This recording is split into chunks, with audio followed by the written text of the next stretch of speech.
Nursing కళాశాలల దందా తెలంగాణలో దిగజారుతున్న వైద్య విద్యా ప్రమాణాలు.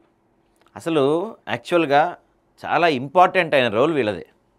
ఎందుకంటే వీళ్ళు ఇక్కడ సరిగ్గా నేర్చుకుంటేనే డాక్టర్తో పాటుగా డాక్టర్ ఏంటి ఏం చేయాలో చెప్తారు, వెళ్ళిపోతారు. కానీ అక్కడ మొత్తం హాస్పిటల్స్లో చేయాల్సినంత ఈ నర్సులే అనమాట. ఎందుకంటే ఇంజెక్షన్ చేయటం కానీ, సెలైన్ పెడతాం కానీ, బీపీ చూడటం కానీ, మిగతా చాలా పనులు వీళ్ళ దగ్గరే ఎక్కువ జరుగుతాయి. పేషెంట్తో ఎక్కువ సంబంధం వీళ్ళకే ఉంటుంది. కానీ వీళ్ళకి నేర్పించే ఈ కాలేజీలు అయితే ఉన్నాయో అక్కడ ఉన్న అధ్వాన పరిస్థితుల వల్ల ఇక్కడ ఇప్పుడు కంప్లీట్ అయిపోయి బయటకు వచ్చిన చాలామంది నర్సులకి ఈ రోజుకి కూడా మాన్యువల్గా బీపీ చూస్తే తెలియదు వాళ్ళకి. ఇప్పుడంతా ఆటోమేటిక్ మిషన్స్ వచ్చేసినాయి కదా, చేతికి బయట బటన్ నొక్కితే అదే చూసేసుకుంటుంది. కానీ ఒకప్పుడు ఇలా ఒకటి ప్రెస్ చేసేవాళ్ళు, అది మన దాని మీటర్ పైకి లేసేది చూసారా, అలాంటి మాన్యువల్ ఉండేవి. యాక్చువల్గా యాక్యురేట్ వస్తుంది అనమాట అది. సో అలాంటి మాన్యువల్స్ చూడటం వీళ్ళెవరికి రాదు. ఎందుకు అంటే పట్టించుకునేవాళ్ళు ఈ కళాశాలలపై సరైన ఒక ఈ వ్యవస్థ లేకపోవటం. చూద్దాం, ఒక్కొక్క కాలేజీ ఒక్కొక్క స్టోరీ ఉంది. Telangana nurses midwives college council అవినీతి నిర్లక్ష్యంపై తీవ్ర ఆరోపణలు వెల్లువెత్తుతున్నాయి. ముఖ్యంగా రిజిస్ట్రార్ విద్యావతి, డిప్యూటీ డైరెక్టర్ విద్యుల్లతపై గత 8 ఏళ్లుగా కొనసాగుతున్న వివాదాలు, వీరి నిర్లక్ష్యం కారణంగా రాష్ట్రంలో నర్సింగ్ విద్య ప్రమాణాలు పూర్తిగా దిగజారాయనే విమర్శలు తావిస్తుంది. పూర్తిగా ఎక్కడ చూసినా ఈ మాట మనకి బలంగా వినపడుతుంది. అసలు ఈ కాలేజీలని వీళ్ళు వ్యాపార కేంద్రాలుగా మార్చేశారండి. మెయిన్గా ఇక్కడ చూడండి, జాతీయ నర్సింగ్ కౌన్సిల్ నిర్దేశించిన నిబంధనలను పాటించడంలో టీజీఎన్ఎంఎస్సి విఫలమైన ఆరోపణలు ఉన్నాయి. దీనివల్ల అనేక నర్సింగ్ కళాశాలలకు కనీస సౌకర్యాలు, బోధనా సిబ్బంది లేకుండా నడుస్తున్నాయి. ల్యాబ్లు, హాస్పిటల్ శిక్షణ వంటివి లేకుండానే విద్యార్థులకు డిగ్రీలు ఇస్తుండటంతో సరైన అవగాహన లోపించి వైద్య సేవలు అందించే ప్రమాదం ఏర్పడుతుంది. దీనికి నిదర్శనంగా చాలామంది విద్యార్థులకు మాన్యువల్గా బీపీ చెక్ చేయడం కూడా తెలియదని సామాజిక కార్యకర్తలు ఆందోళన వ్యక్తం చేస్తున్నారు. ఇక్కడ చూడండి, ఇప్పుడు ఈ కళాశాలలు మెయిన్ ఇవంతా కూడా వీళ్ళకి ఎక్కువగా ల్యాబులు, ప్రాక్టికల్స్ ఎక్కువ ఉండాలి. ఎందుకంటే వీళ్ళు చేసేదంతా కూడా డైరెక్ట్గా ఉంటుంది కాబట్టి ట్రీట్మెంట్. అసలు ఈ కాలేజీలో ఒక్క కాలేజీలో కూడా ల్యాబులు కానీ, హాస్పిటల్స్లో ట్రైనింగ్ ఇవ్వటం కానీ, ప్రాక్టికల్స్ కానీ ఇట్లాంటివి ఏమీ లేకుండా డైరెక్ట్గా సర్టిఫికెట్ ఇచ్చేస్తున్నారు. వాళ్ళు బయటకు వచ్చి వాళ్ళు ఏం చేస్తారు? వాళ్ళకి ఏం తెలుసు? వాళ్ళకి రేపటి రోజున జరగరాంది ఏమన్నా జరిగితే డైరెక్ట్గా ఎఫెక్ట్ అయ్యేది ఎవరు? ఇదిగో నకిలీ కళాశాల దందాలో ప్రభుత్వ పాత్రపై అనుమానాలు ఉన్నాయంట. తెలంగాణలో నకిలీ నర్సింగ్ కళాశాల వ్యవహారం ఇప్పుడు వెలుగులోకి వచ్చింది. అనుమతులు ఒక చోట తీసుకొని కళాశాలలు మరో చోట నిర్వహిస్తున్న ఆరోపణలు కూడా ఉన్నాయి. కొన్ని చోట్ల ఒకే భవనంలో 2 లేదా అంతకంటే ఎక్కువ కళాశాలలు నడుస్తున్నాయి. ఈ కళాశాలలకు సరైన చిరునామాలు, పేర్లు కూడా లేవంట.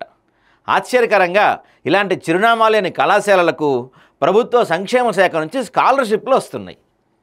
అర్థమైందా? ఇక్కడ మనకి ఈ దందాలో ప్రభుత్వ పాత్ర కూడా ఉందేమో అని అనుమానాలు వ్యక్తమవుతున్నాయి. ఎందుకంటే పర్మిషన్ ఒక దగ్గర తీసుకొని కాలేజ్ ఒక దగ్గర పెడితే లెక్క అయితే ఏంటి, అప్పుడు దానికి ఈ స్కాలర్షిప్లు ఇట్లాంటివి రావు.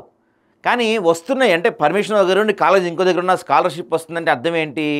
దీంట్లో ఈ స్కామ్లో ప్రభుత్వానికి కూడా కొంత వాటా ఉందంటే, ప్రభుత్వ అధికారులది కూడా. ఈ అక్రమాల వెనుక సంక్షేమ శాఖలోని కొందరు అధికారులు, కౌన్సిల్ పాత్ర ఉన్నట్లు అనుమానాలు వ్యక్తమవుతున్నాయి.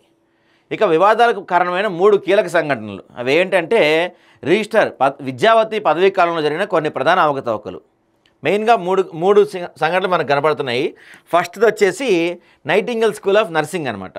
ఈ కళాశాలకు 8 ఏళ్లుగా టీజీఎన్ఎంఎస్సి గుర్తింపు లేదు. అయినప్పటికీ కౌన్సిల్ దీనిపైన ఎటువంటి చర్యలు తీసుకోలేదు. ఒక విద్యార్థి ఆత్మహత్య చేసుకున్న తర్వాతే కథ వెలుగులోకి వచ్చింది.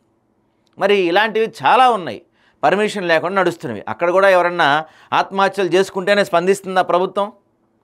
అప్పటి వరకు స్పందించదా? వీటిపైన ఏం ఆలోచన లేదా? అసలు కనీసం ఆ దిశగా కూడా ప్రయత్నాలు చేయట్లేదు కదా. ఇక మరొకటి చూడండి, దీని పేరు భాగ్యనగర్ స్కూల్ ఆఫ్ నర్సింగ్ వివాదం. కౌన్సిల్ తన అధికార పరిమితిని అతిక్రమించి అద్దె భవనాలకు 30 సంవత్సరాలకు లీజు పత్రం ఉండాలని నిబంధన విధించింది. దీనివల్ల భాగ్యనగర్ పాఠశాలను ప్రవేశాల జాబితాను తొలగించారు. అయితే హైకోర్టు ఈ నిర్ణయం రద్దు చేసి ప్రవేశాలు కల్పించాలని ఆదేశించింది. ఇది రిజిస్ట్రార్ ఏకపక్ష నిర్ణయాల వల్ల సంస్థలు, విద్యార్థులు ఇబ్బంది పడుతున్నారని నిరూపిస్తుంది. చూడండి, వీళ్ళు అసలుకి ఒక దానికోసం 30 సంవత్సరాల లీజు ఏకపక్షంగా నిర్ణయం తీసుకుంటారు. వీళ్ళు తీసుకునే ఏకపక్ష నిర్ణయాల వల్ల ఎంతోమంది విద్యార్థుల భవిష్యత్తు అంధకారం అయిపోతుంది కదా. ఇక్కడ ఇంకో కాలేజ్ చూడండి, దీని పేరు శంకరి నర్సింగ్ కళాశాల. ఇది మరీ దారుణం. ఇక్కడైతే ఈ కళాశాలలో లైంగిక వేధింపులు, విద్యాపరమైన అవకతవకలపై విద్యార్థులు ఫిర్యాదు చేసినా కౌన్సిల్ వెంటనే చర్యలు తీసుకోలేదు. ప్రభుత్వానికి పంపుతామని చెప్పి జాప్యం చేసింది. ఈ వివాదం తీవ్ర రూపం దాల్చినా నిర్ణయం తీసుకోకపోవటం నాయకత్వ లోపాన్ని స్పష్టం చేస్తుంది. ఇప్పుడు సరే, ఇక్కడంటే ఒక అమ్మాయి ఆత్మహత్య చేసుకుంటే స్పందించారు, ఇక్కడ అడ్డగోలుగా 30 ఏళ్ళు లీజ్ తీసుకున్నా స్పందించలేదు. ఇక్కడ చూడండి, ఏకంగా స్టూడెంట్స్ వాళ్ళపైన లైంగికంగా అంటే సెక్షువల్ అసాల్ట్ జరుగుతుందని చెప్పి కంప్లైంట్ ఇచ్చినా కూడా పట్టించుకోవట్లేదంటే ఎంత దీనస్థితిలో ఆ వ్యవస్థ ఉందో అర్థమవుతుంది మనకి. తెలంగాణ రాష్ట్రం ఏర్పడిన తర్వాత దాదాపు 10 ఏళ్ల పాటు డైరెక్టర్ ఆఫ్ మెడికల్ ఎడ్యుకేషన్ అంటే డిఎంఈ పదవిలో పూర్తిస్థాయి అధికారి లేకపోవడం కూడా టీజీఎన్ఎంఎస్సిలో పాలనా లోపాలకు ఒక కారణమని విమర్శకులు అంటున్నారు. సామాజిక కార్యకర్తలు ఈ సమస్యలను కొత్తగా బాధ్యతలు చేపట్టిన డిఎంఈ డాక్టర్ నరేంద్ర కుమార్ దృష్టికి తీసుకెళ్లారు. విద్యావతిని తక్షణమే పదవి నుంచి తొలగించి నర్సింగ్ విద్యా ప్రమాణాలు మెరుగుపరచడానికి అర్హత కలిగిన అధికారులు నియమించాలని వారు డిమాండ్ చేస్తున్నారు. ఈ డిమాండ్లపై డిఎంఈ ఎలా స్పందిస్తారనేది ఇప్పుడు ఆసక్తికరంగా మారింది. ఈ విషయంపై ఆదాబ్ హైదరాబాద్ ప్రతినిధి డిప్యూటీ డైరెక్టర్ అంటే director of medical education Telangana nurses midwife council రిజిస్ట్రార్ను వివరణ కోరడం జరిగింది. కానీ అధికారుల నుంచి ఎలాంటి స్పందన లేదు. ఎందుకుంటుంది స్పందన? ఎందుకంటే ప్రతి స్థాయిలో వీళ్ళు కలిసి మొత్తం ఒక దందా నడుపుతుంటే ఎందుకు స్పందిస్తారు వీళ్ళు? ఇంకా చాలా ఉన్నాయి వీళ్ళ కథలు. ఒక్కొక్కటిగా చాలామంది మాకు ఇన్ఫర్మేషన్ ఇచ్చారు. చాలా ఉన్నాయి విద్యావతి గారి కథ, ఈ స్కాములు చాలా ఉన్నాయి. ఒక్కొక్కటిగా బయటకు వస్తుంది. ఆదాబ్ హైదరాబాద్ ద్వారా తొందరలో బయట పెట్టబోతున్నాం.